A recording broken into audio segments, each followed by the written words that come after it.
Racket back. Oh, yeah. Jeez. Good shot. All right, let's take a look at a little bit of Kevin here. So we're going to look at your general framework on the slice is really solid. We're going to point out something specific here with Kevin. What we're going to look at is kind of setup position, and we'll go through a couple of slices here from Kevin. When he gets to kind of his full preparation position, I want you to look at the position of his right shoulder and the position of the butt cap of the racket. How would you describe both of those things? So the butt cap and the right shoulder. They're both, well, the butt cap is pointing out off the court, pretty straight off the court. And then his shoulder, his right shoulder is actually leaning in almost towards the ball. Yeah. And so from there, he's unwinding that kind of coil position, coming down through contact, and then coming back up again to the finish.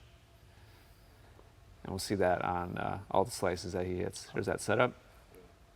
So yeah, I would describe the butt cap as like pointing along the baseline, kind of down the baseline. And yeah, the right shoulder, yeah, at the ball is a good visual cue. And so what that does is it creates a really powerful turn that kind of loads this shoulder and also the back, and also the butt cap. It puts it in a leveraged position. Hold this for a second. Yep. What I mean by leveraged is if the ball is coming towards me this way and I set my racket up square behind the ball, there's no lever I can pull to create power or energy. All I can do is push the racket towards the incoming ball. When I turn the racket this way and or this way, now I can pull the racket around and create speed or energy before the racket gets to the ball. So Kevin's setup here is a really strong lever that he can pull against to come around his body and then uncoil at the ball. Does that make sense? Yes. So when we look at your backhand slice, there's a lot of good things going on, but your setup position is much more direct. Yeah, right. The butt cap is, the shoulder's kind of pointing at the net, and your butt cap is more pointing towards the ball. Yeah. And so you're in the same basic position that Kevin is in, but his is wound tighter. Yeah. He's made more of a coil with his hand and with his body, so that he's not side on, he's turned a little past that, and his butt cap is not pointing towards the ball, it's pointing along the baseline. And so as a result, when you hit the ball, your racket immediately comes sideways across your body, which Kevin's does eventually too, but he uncoils through the ball forwards first, and then he comes across his body, whereas you're pulling straight and then hitting it immediately, kind of cutting across the side of the ball. Your overall framework is great. You're coming down to the ball, coming down through it, and coming back up again at the end of it. Like the framework of the swing is really solid, but your setup position is just weak. Okay. And so you're using more of a push, and Kevin is using more of a pull. That explains. So that's the extent of your take back right here. Yeah. And so you guys are in the same basic position, but it's like we've taken Kevin by the shoulders and just wound him a little bit further. And so another kind of byproduct of that is your effort is going to come more from your arm, and Kevin's effort is going to come more from his shoulder and his back because of that extra coil and also the leverage with the racket. All right, so let's start off in the middle of the service line, and we'll just move through some checkpoints here. The most important one just being the first one, like your setup position. From ready position, I'd like you to turn to the side, take your racket back, and we're just going to hit those positions. Yeah, if you want to go a little past right now, Kevin was just past parallel to the baseline.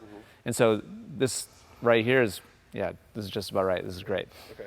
So now see if you can turn and look at the incoming ball. You're going to feel more of a stretch in your neck probably, and that's a good thing. Okay.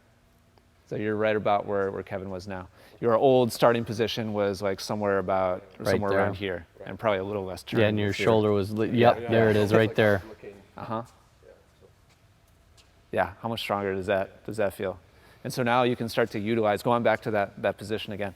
Now you're feeling like a pull or a stretch from here and also from here. And that's tremendously stronger than like your forearm, trying to push the racket forwards. Yeah, so let's just practice for now. Mark, going from ready position to coil position. It's from ready to coil. Yep, take your time. I want you to hang out in the coil position. It'd be great to actually check yourself in the screen.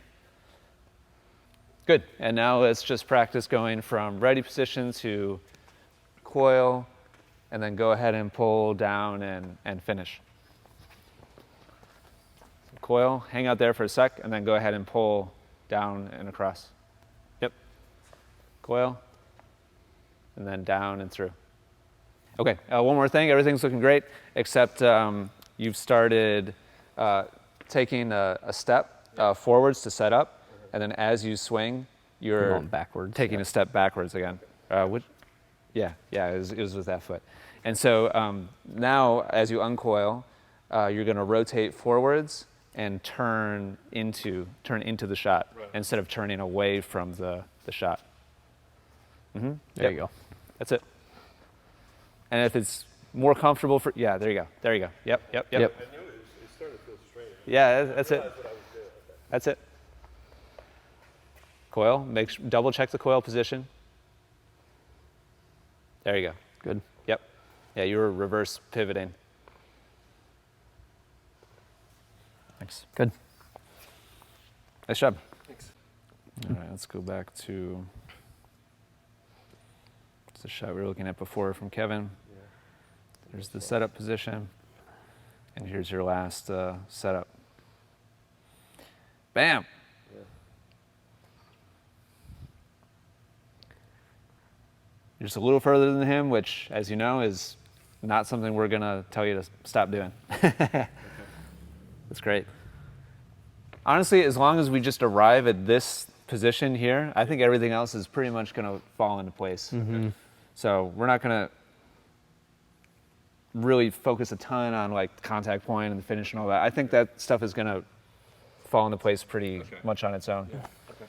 All right, let's do just a few more of the practice shadows.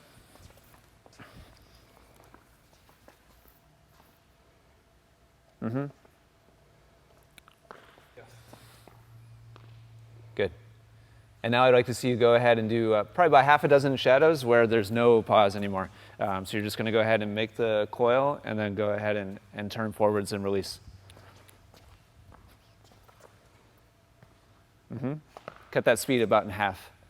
I'll cut it in half. Yep. Take it real slow, but continuous. Yeah. Last one. Good. Nice. Let's do just a couple of fakes here. Let's do a shadow and 2 fakes.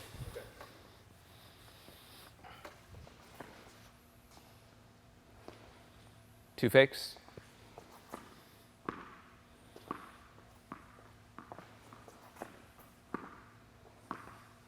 Okay, now let's do shadow, fake, and hit.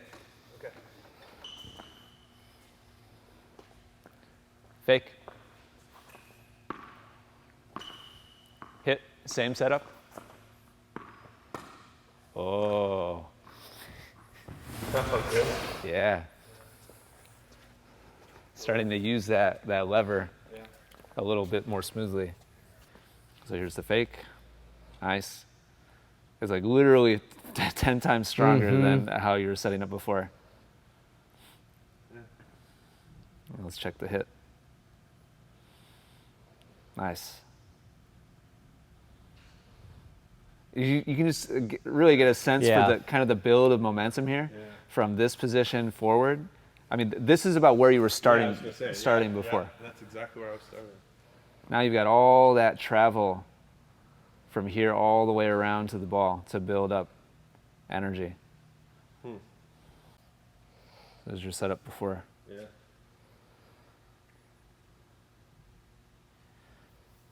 So you arrive at your old setup position right about here. And you can just see how there's so much more, It's just the shoulder, right? Yep. The shoulder Yeah. turn. so much more energy coming around to the ball by the time you make contact from here all the way around to the ball compared to, you can tell how much more arm you have to use here. And you're like trying to like open your chest to kind of like provide a little bit of extra, you know, something on it. Just a little more hip into it. Yeah. In your position here, you look so much more athletic Yeah. because you started from a stronger position to begin with. Cool. That looks much better. Yeah, it's way better. Serious Mark? Happy Mark. Happy Mark. No, look at it. It's leverage Mark on the left. Almost look a little smug on it. I got this. I know what I'm doing. Yeah. Mark on the right looks a little He's trying too hard. He's trying. He's stressed He's out. trying. He's stressed. Yeah. Yeah, he's not liking his slice.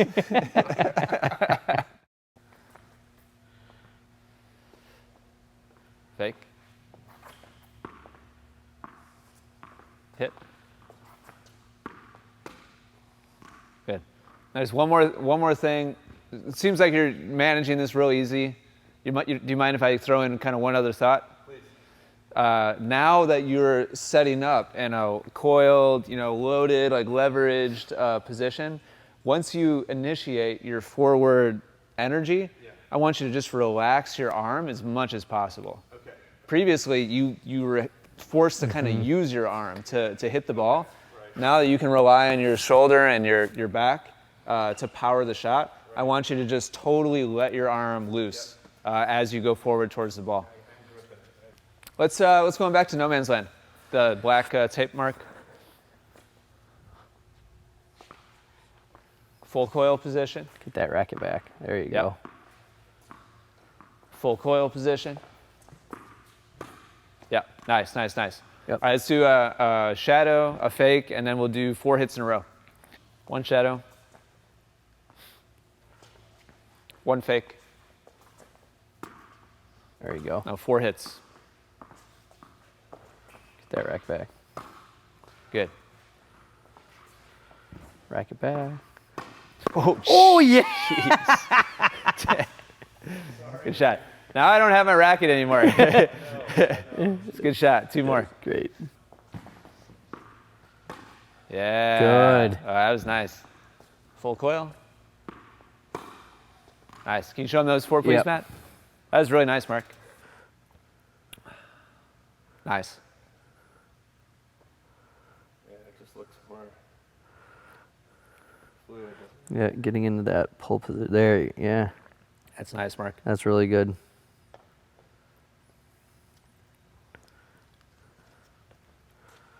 So as you discovered on that one shot, when you combine that much of a coil with even just kind of moderate like effort, the kind of combination effect is like exponentially more than what you were used to before.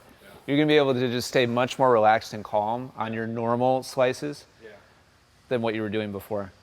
All right, let's do a few more from no man's land.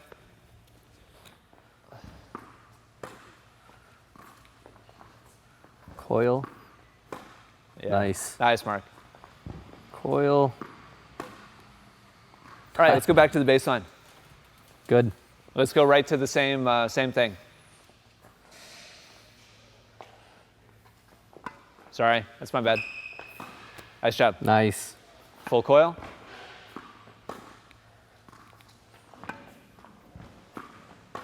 Nice. Very good.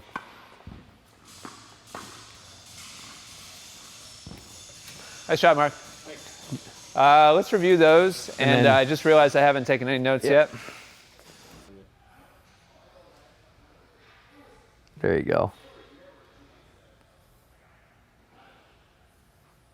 Check swing. Check swing.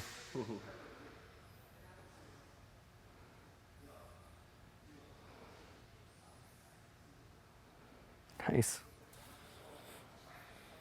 There you go. There you go, yeah. That's the one I like right there. Okay, so like we did on the forehand, Mark, you're going to just do a practice one where you move out along the baseline to your left, make your coil, make the swing, and then recover. And then I'll go ahead and feed you 3 in a row, the same thing, like 3 steps away or so. Okay. Shadow. Now 3 hits, full coil. Get that racket. That's all right. Good job. Wow. There you go. Really good. That's really nice. I think it's looking pretty good.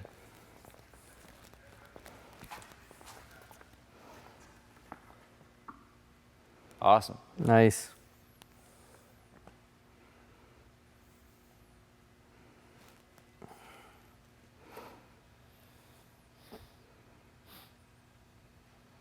As long as you're getting 2 parallel, then I'm good. Mm-hmm.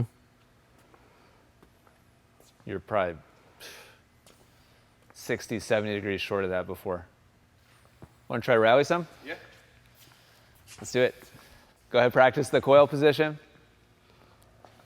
All right, here we go. Full coil.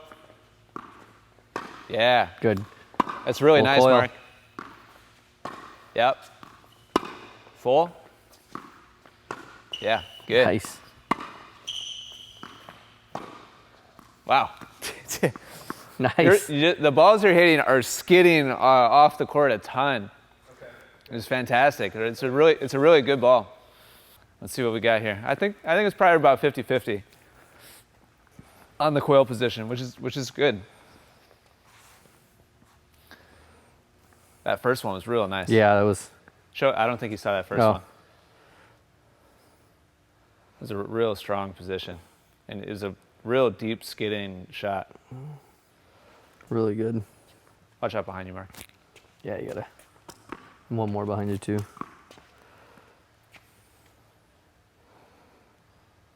Yeah, Nice. really nice. That's really strong. Nice, still got it there. Mm-hmm. Man, I'm happy with this, Mark. Yeah. If you want to rally some more, we can definitely do it. Frankly, I don't need to see any more. I think you're on the right track and you know what to do. Okay. But good. if you want to practice some more, we can. No, what's next? Volley? Yep. Backhand volley? Backhand volley. Okay. Go ahead, grab a quick drink. We'll get set up for that. Yep.